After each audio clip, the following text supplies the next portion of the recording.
बिस्मिल्लाहिर्रहमानिर्रहीम अस्सलामु अलैकुम वरहमतुल्लाहि वबरकातुहू। हाफिज़ अहमद आपसे मुखातिब है। दो चार रोज़ कबल पाकिस्तान में एक बहुत दर्दनाक सानिया पेश आया। एक शख्स ने एक एप्लीकेशन से लोन लिया हुआ था जो कि सूदी लोन था, और उस कर्ज़ को ना उतार पाने की वजह से उसे धमकियाँ दी गई, डराया गया, मेंटली उसको टॉर्चर किया गया, जिसकी वजह से उसने जो है वो खुदकुशी कर ली। तो एक बड़ा दर्दनाक सानिया था। बहरहाल अल्लाह ताला सबके लिए आसानियाँ फरमाए, सबके हक में बेहतरी फरमाए। अच्छा, अब इस वाक़ये को लेकर जो है वो एक पाकिस्तान के एक बहुत बड़े और मशहूर यूट्यूबर, इन्फ्लुएंसर, उन्होंने एक वीडियो बनाई और उन्होंने लोगों को जो है वो अवेयरनेस देने की कोशिश की कि किस तरह इन स्कैम्स से बचा जा सकता है। उसमें उन्होंने बहुत अच्छी बातें बताई कि देखा जाए कि उनकी प्रोफाइल क्या है, वो एग्जिस्ट करते हैं नहीं करते, मार्केट में उनकी एग्जिस्टेंस है फिजिकली, और वो रजिस्टर्ड हैं स्टेट बैंक में या जो अथॉरिटीज हैं उनके पास। इस हवाले से उन्होंने जो है वो बहुत अच्छी बातें की। लेकिन जो उन्होंने अवेयरनेस दी उसमें जो बहुत बुनियादी बात थी, जो सबसे अहम बात थी, जो सबसे अहम पॉइंट था, उसे बिल्कुल ही नजरअंदाज कर दिया। बल्कि जिस चीज की सबसे बढ़कर मुखालिफत होनी चाहिए थी, गोया उस चीज की जो है वो तरगीब दिलाई गई।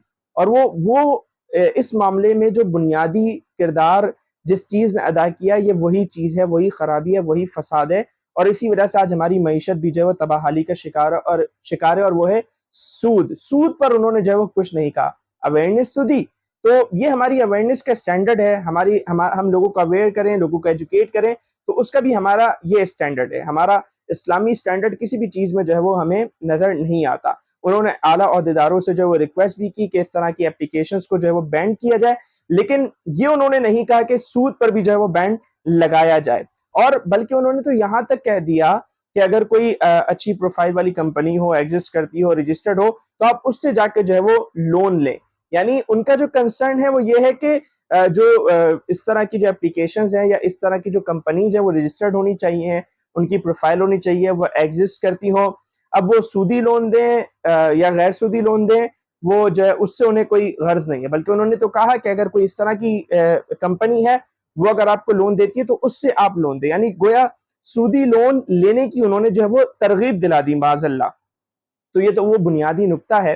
ये कोई पेचीदा फ़िक़ही मसला भी नहीं है, कोई छुपी हुई इस्लामी तालीम भी नहीं है। तो वो बुनियादी नुक्ता है जो बच्चे बच्चे को पता है। कुरान में जिसका वाज़ेह हुक्म है, अल्लाह और उसके रसूल से जंग है, और पिछले साल वफाकी शरई अदालत ने इस पर फैसला दिया है। तो उसके बाद से तो उस पर फिर बहुत बात हुई है, बहुत डिबेट हुई है, लेकिन इस मामले से उन्हें गोया कोई सरोकार ही नहीं लगा।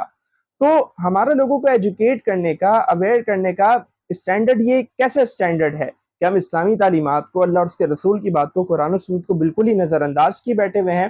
तो बस ये वीडियो बनाने का एक मकसद यही था, एक दर्द दिल का जो है वो इजहार था कि काश किसी कोई उन तक बात पहुंचा दे या उन तक ये बात पहुंच जाए। तो नेक्स्ट टाइम अगर वो कोई इस तरह की बात करे तो वो सूद की भी मुखालिफत करे ना। अब देखें ना, उन्होंने सूद की मुखालिफत की, बल्कि उल्टा जो है वो इस तरह के लोन लेने की जो है उन्होंने तरगीब भी दे दी। तो बहरहाल ये एक बड़ा, एक नाजुक मामला है, एक बड़ी अहम चीज़ है, जिस पर मैंने समझा कि कुछ मैं जो है वो गुफ्तगू करूँ। बस कोशिश ये करें कि अगर आप अवेयरनेस भी दें, लोगों को एजुकेट भी करें, तो उसका स्टैंडर्ड इस्लामी तालीम को बनाएँ, अपने नफ्स को, अपनी ख्वाहिश को जो है वो उसका स्टैंडर्ड ना बनाएँ। तो बस यही रिक्वेस्ट थी और यही छोटी-सी बात थी। जज़ाकल्लाह। अस्सलामु अलैकुम व रहमतुल्लाह।